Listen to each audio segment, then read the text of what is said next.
And we are back, and it is time for the Else Views. This is the section of the show where we will talk about movies, TV shows. Maybe mention up the games. Hey, I'm nerding out over my Xbox Live, or my Xbox, which just shut off, and I got games for it for free. That's what I love about the thing right now. But that's my quick pick. But yeah, mainly me and Corey, we brought you guys two TV shows here. Um, Corey, you want to go first? Because I think yours is probably going to be a little bit shorter than mine, since I think you've only seen the premiere. The premiere, yes, of the third season of Fargo. And I cannot tell you enough how much I love Fargo. Now, damn it. Damn it, damn it, damn it. The show I was most excited about for this year was Legion, and I'm still only 2 episodes into Legion because my life just got fucked up. But it's from the same creators who did Legion. So if you enjoy Legion, Fargo is not a X-Men-ish superhero style show, although neither was that really. Not going to have the same mindfuckery to that degree. But if you watch the second season at all, you know that there's still quite a bit of it. And the third season starts out kind of in a similar vein. My wife commented when we watched it, she said it felt slower. It didn't grab her in the way that the other two did when they started. But I think that's hindsight talking. I don't remember either of the first episodes from the first season or even the second season being like, oh, this is mind-blowing. But yeah, it's a slow build. It's a not even a slow build. When stuff starts happening, it starts snowballing really fast. But this obviously, you know, we're 1 episode in, we're sort of getting the basis for things. It starts out with a scene that happens in East Berlin in the 80s, and I'm not sure exactly what that scene does to connect to the rest of the show at this point, because the rest of the show is taking place in 2010. It involves Ewan McGregor is playing two twins, one of whom is pretty wealthy, and the other one seems to have a harder lower class life, and the financially struggling one feels that he was ripped off by his brother when his father passed away. They had both gotten things that were left to them, and they traded, and it turns out what he gave away was worth a fortune, a massive fortune. So he is trying to get money from his richer brother to help him out. He wants to get married to a character named Nikki, who is played by Mary Elizabeth Winstead, who is awesome in pretty much everything I've seen her in. We talked about her recently. Oh, we talked about her on Pot when we did 10 Cloverhill Lane.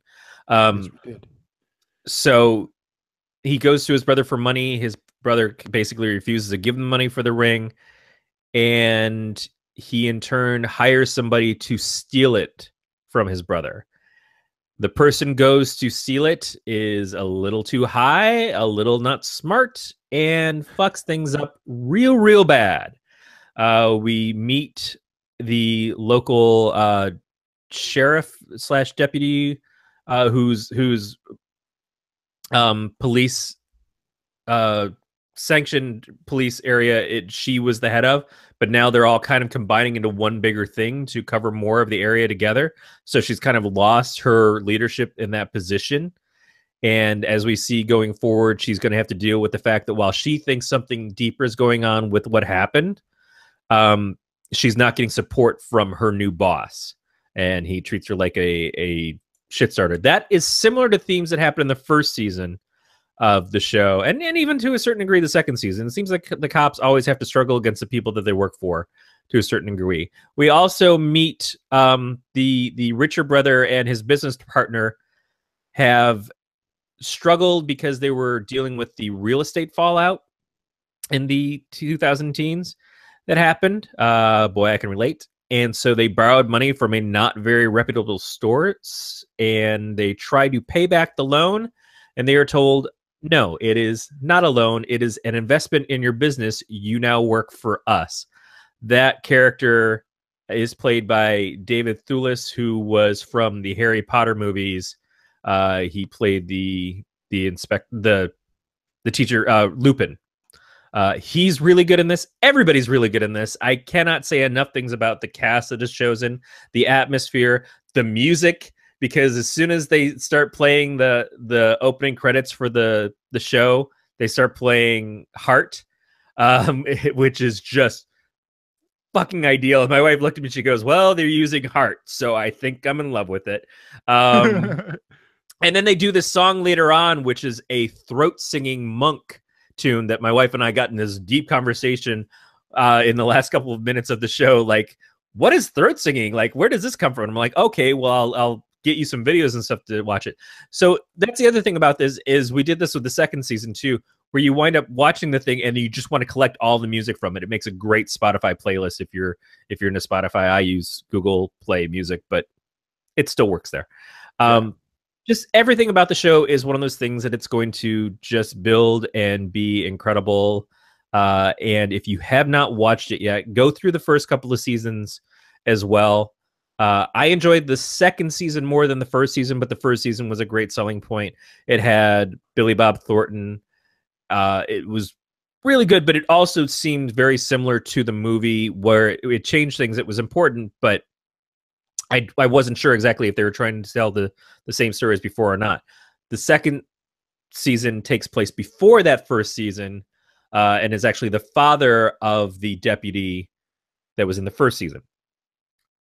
Excellent show, and some of the characters, some of the actresses from that show actually went on to be in Legion. So yeah, highly recommend it. Can't say enough great things about it, but obviously first episode in so far, gonna wait and see what happens next.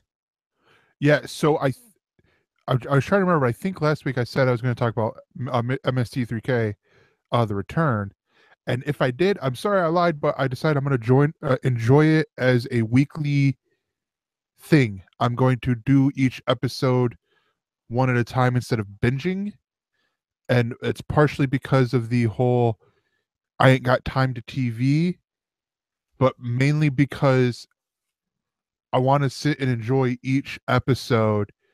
And then probably what will end up happening is I will continue on by going back to the first season, which they have on Netflix as well.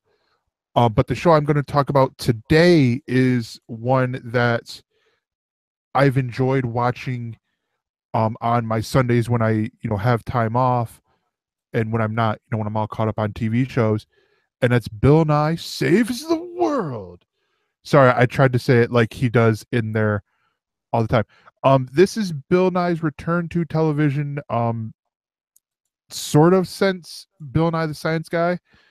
It was pointed out, and I never saw the show, but he had another show after that was a little bit like this. But this is an interesting thing because each episode is about a different topic. And what better way to start that off with than climate change? I mean, yeah, you might as well talk about abortion to a Baptist. I was going to say, is this a work of fiction? I don't understand. Yeah, but I don't cotton to no science, Gregor. Yeah. And it's interesting because of the fact that, and I'll admit, I will say here, I am a Christian, and but I love science. Science has always been my first love, and all that. And it's like I don't feel like the two are exclusive from each other. We've talked about this a lot. We both are up to your point. I was raised going to Catholic school for a while and everything, and I never saw a separation or a denial of science from the any of the churches that I attended, either because I was a guest of someone else or because I went to the church for my own school and stuff. It's only seems in the last few years that that's become a thing, and I don't understand it, and I don't think it's even as widespread as what it appears to be, because fucking internet is crazy, fucking news is false, fucking shit is just whacked a dude. But in general, I think a lot of people believe that even though you might believe in a Jesus, you can still believe in an Isaac Newton. Some of us just and then others of us play basketball and think the earth is flat. Yeah. So I'll say it to this way, and so we get to the episodes here. The first one, like I said, is talking about climate change. And it's cool because instead of the kids that we had during the TV show, the original Bill Nye the Science Guy show, he has correspondence. And in the first one, which is called Earth is a Hot Mess, he has one of his correspondents. She does this report on about global warming and the waters rising and how that affects Venice. Because a lot of people don't think, oh, water levels rise up a little bit, okay, whatever. But a lot of people don't realize when you have a whole city that is built on a lagoon, the waters rise up, it becomes a problem. Like you have people who have booked who are own a bookstore, an antique bookstore on at that, and have their books inside of bathtubs to prevent the water from ruining the books. And they talk about this ingenious, and oh my god, is it ingenious invention where when the tide comes in, these buoys just go and stop the water. They could stop 3 meters of water, or roughly 9 feet of from high tide, from a low tide to a high tide, and stuff like that. I mean, you've got um, the second episode he's talking about alternative medicine. Episode 5, they're talking about the theory of life. Episode 6, which is one of my favorite of this, so I'm roughly halfway through. Was him talking about the whole anti-vaccination thing and why it's not really sound, in the fact that you're not only putting your kid at risk, you're not only putting yourself at risk, but you're putting other people at risk for the simple fact of, okay, you don't get the vaccine for this, the next flu vaccine, you get sick, it mutates, now everyone around you who had a flu vaccine gets sick because it's mutated and all that. The one thing I will say, more to prepare people, is that they have every week they have a panel on there. And at first I'm like, okay, this is going to be like, like the nightly show or Real Time with Bill Maher. It's not. It's one-sided. It's people who there's not really any debate. It's more like, let's talk about this topic some more with other people, to where it's not just Bill and I talking and all that. And that's the one thing I wish that they would change, because it seems like you would have better television, and it might be a time thing because each episode is only 20 some minutes. But it seems like it's one of these things, like you could have some debate, and some intelligent debate even, with a lot of these things.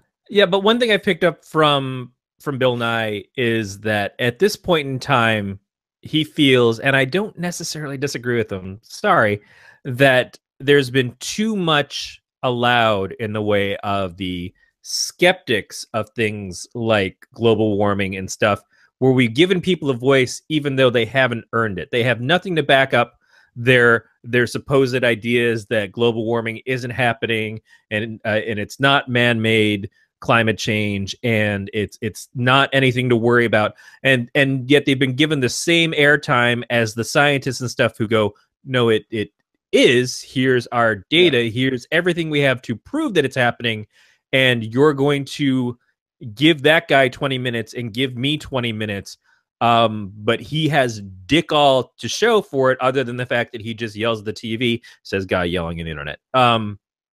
And I can completely appreciate this is Bill Nye's dime, or Netflix's dime towards Bill Nye. Say, Bill Nye, go do your fucking Bill Nye show.